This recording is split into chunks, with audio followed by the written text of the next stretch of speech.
Muy buenas noches desde el canal de Esoterismo Práctico. Hoy os presento a una nueva, bueno, no nueva, pero es la más nueva adquisición que tenemos por ahora. Se llama Nuit y es una perrita toda bonita. Y, ¿de verdad que sí? ¿Es Nuit? Saluda a todos y diles a todos.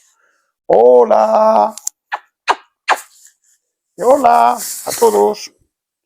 ¿Qué quieres? ¿Quedarte conmigo aquí? ¿O creo que mucho quedarse conmigo no quiere? ¿No? ¿Te quieres ir a la calle, al suelo? ¿Al suelo? Venga. Vámonos, a ver qué mordemos. Venga, a por ello, corre.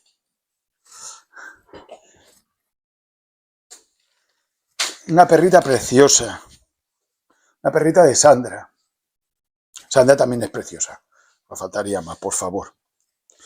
Bueno, hechas las presentaciones.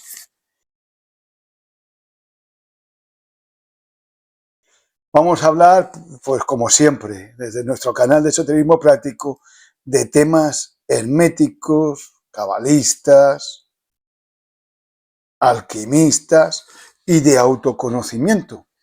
Aunque los temas cabalistas y los temas alquimistas, hablamos de nosotros. Todo es autoconocimiento. Autognosis, que durante mucho tiempo se dijo. Y luego se comprendió que quizá no hacía falta decir autognosis, simplemente diciendo gnosis era más que suficiente. Haciendo como hacían aquellos antepasados que según algunos estudiadores en el siglo II después de Cristo estuvieron con un conocimiento llamado gnosis. Aunque anteriores a estos siglos hubieron también lo que se denominaron gnósticos, quizás no con este mismo nombre o quizás sí con este nombre. Entendemos que gnosis es una palabra griega y que en otros lugares utilizaban otros lenguajes y no sería la palabra gnosis, pero sí conocedor, que es lo mismo decir alquimista, cabalista, seres humanos que anhelan un conocimiento de tipo superior.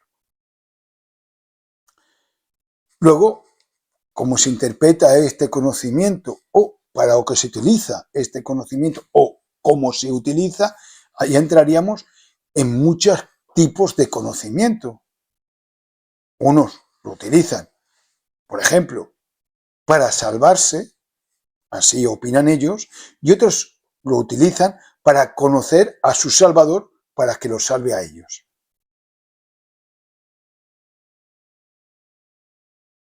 Un mismo conocimiento. Curioso. Pero hoy no vamos hacia el mundo gnóstico, ni hacia la gnosis, ni hacia el conocimiento que nos salva o hacia el conocimiento que nos lleva al Salvador, sino que nuestra conferencia de hoy, nuestro tema de hoy, es sobre un defecto. Y cuando digo un defecto es lo opuesto a un efecto. Y digo defecto, pero quizás no es tan defecto. Llamado crítica.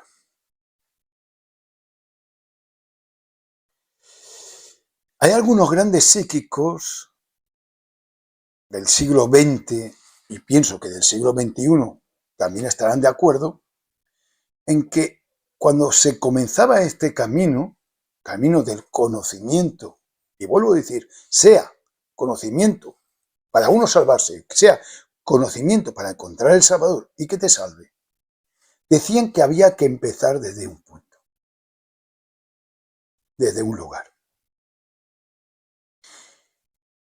Y algunos de ellos, no voy a decir todos, ni conozco cuántos eran, porque claro, el conocimiento hace muchísimos miles de años que existe y en tantos diversos lugares que sería como imposible saber, pero los que conocemos decían que por el primer lugar que había que empezar, el primer escalón que había que uno poner el pie para entrar dentro de ese conocimiento o para estar capacitado para comprenderlo o para que este conocimiento te llegara, había que trabajar sobre lo que es la crítica.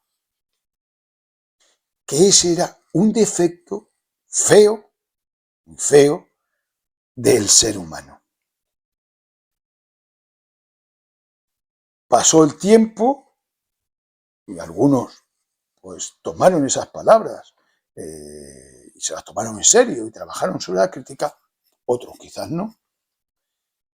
Y hacia el siglo XXI empezamos a encontrar algunas personas, también filósofos, místicos, que formando asociaciones, grupos de los más diversos que nos podemos imaginar, cuando hablan sobre los grupos que se forman y sobre su manera de trabajar altruista o hacia ellos mismos a través de lo que es la oración, etcétera, curiosamente me quedé asombrado que algunos de ellos, algunos de los que he ido leyendo, hablan que esos grupos se llenan de crítica. Me asombró, me recordó lo del siglo XX y algunos del siglo XIX, que lo decían de una forma individual, y ahora hay otras personas que dicen que los grupos místicos, filosóficos, de aquellos que están en crecimiento espiritual, se destruyen desde dentro por la crítica. No voy a decir que lo dice, porque no, pero yo pienso que cada uno puede investigarlo y se asombrará de las personas que lo dicen, porque son personas diversas, de diversas filosofías. Así es que lo sigue hacen en el siglo XIX, el siglo XX, el siglo XXI, personas que están capacitadas, por lo menos que hay otras personas que le dan esta capacitación a ellos de explicar el camino y hablan sobre lo que es la crítica. Y algunas de estas personas, porque no he leído todos sus libros, ni todo lo que han escrito, ni todo lo que han dicho, lo he escuchado, pero algunas sí que he escuchado, como opuesto, que no contrario, pero opuesto a la crítica, hablan de la autocrítica. Que debía uno empezar por no criticar y autocriticarse. Vuelvo a decir, estoy completamente de acuerdo. Y hay estudiantes, estudiosos, que han escrito y han hablado sobre la crítica. Este defecto, vuelvo a decir, a mi entender, tan feo. Un recurso que utiliza la persona que siempre crea dolor, y dolor profundo. Hemos visto críticas, el dolor que ha producido en muchas personas. Y es algo en tomar muy en serio. Y entonces viene una pregunta que cuando uno reflexiona sobre la crítica, en el tiempo, entiende perfectamente lo que están diciendo y apoya totalmente lo que dicen estos grandes psíquicos y entiende lo que son los defectos. Un defecto es un libro con muchos tomos. O sea, hoy vamos a hablar de la crítica y cogeremos un tomo de la crítica y hablaremos. Y puede ser que otra persona coja otro tomo diferente y hable también de ella y que no diga lo mismo que decimos nosotros, evidentemente. Incluso podría decir algo opuesto y también sería muy correcto. Es muy correcto. O sea, las discusiones filosóficas son maravillosas. Porque aunque sean cosas opuestas, en este multiverso o multiuniverso e infinito, caben muchos pensamientos. Muchos. Y entonces, a mí me viene la pregunta para este tema, para esta conferencia, de la crítica siempre es un defecto?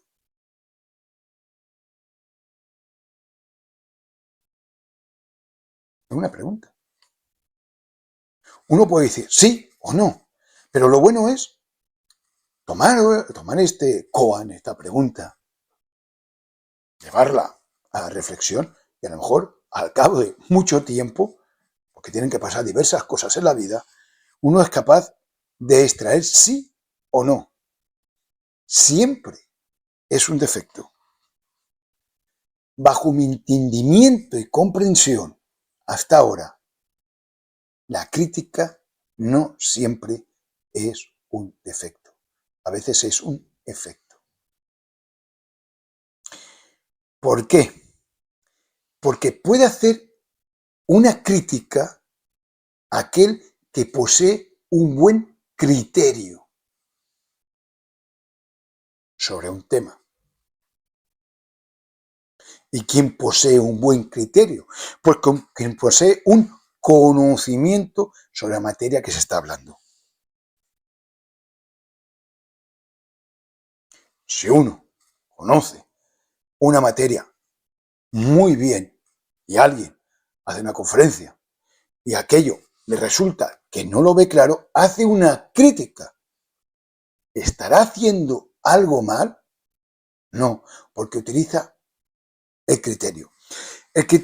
Un criterio en el que él se basa en una pauta, en una regla o en una norma. Y puede decir, según esta pauta, esta norma, esta regla, lo que dice esta persona, según mi criterio de lo que yo he estudiado, no es correcto o yo lo diría de otra manera. ¿Sería eso un defecto? ¿Causaría algún daño? Al menos la intención de esta persona no estaría que por manifestar su criterio y hacer una crítica, hacer daño a ninguna otra persona.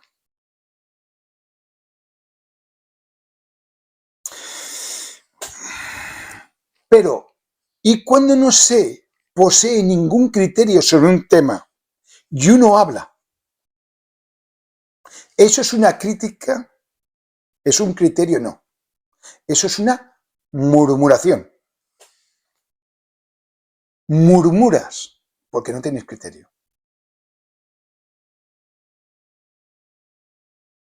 Estás creando un murmuro. Algo en el cual uno no posee ninguna pauta, ninguna regla, ningún conocimiento y dices algo.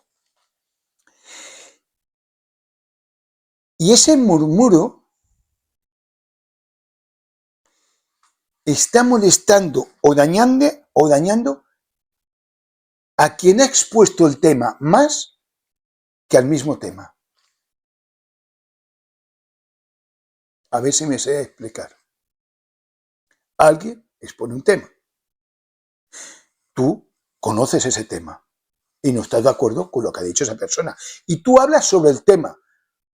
Pienso que esto no es así. Tienes un criterio y explicas por qué piensas que no es así. Porque en tal lugar lo leí, o lo he estudiado, o lo he meditado, o mi reflexión me lleva a otra parte. Pero cuando no sobre el tema, es que se hace sobre la persona, sobre el conferencista, o la conferencista, más faltaría. Se critica más a la persona que ha dicho aquello que a lo propio que ha dicho la persona. Y yo creo que esto es algo muy importante. Tener esa visión, al menos pienso que es muy importante para mi propia vida, mi trabajo interior. Pienso que también puede ser para los demás. Porque esto que acabamos de decir lo podemos aplicar hacia nosotros mismos.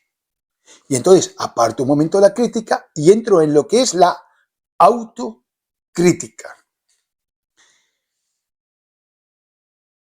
Si en la autocrítica nosotros autocriticamos nuestros propios actos, es como aquella persona que tiene un criterio y que lo que hace es decir que no está de acuerdo sobre el tema. Pero si nosotros, en vez de criticar nuestros actos, criticamos a nosotros mismos, a quien ha hecho esos actos, estamos haciendo como con la crítica. Estamos criticando a la persona más que los actos, más que el tema de la conferencia.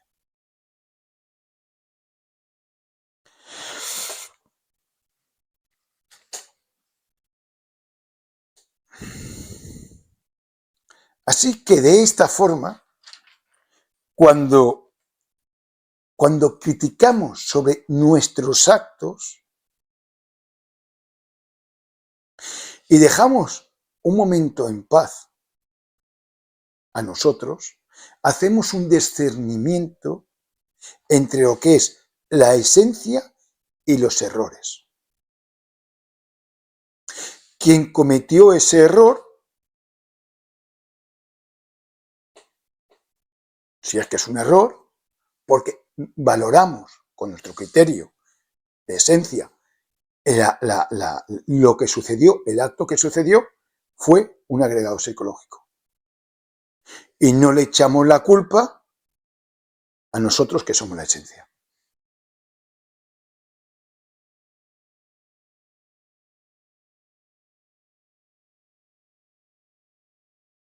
Porque fue el error de un agregado psicológico que hizo tal o cual cosa que no está bien. Y nuestro criterio lo dice, esto no está bien. Y esto no se tiene que hacer más. ¿Quién fue? Yo, porque en ese momento. ¡No! ¿Quién fue?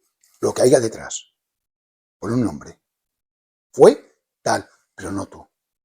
Porque tú eres la esencia. Eres un alma. Con defectos. Pero hacemos un discernimiento en lo que es el alma y lo que son los defectos. Y nos le ponemos el peso a la misma esencia. La esencia es la que le pone el peso al defecto y lo que realizó.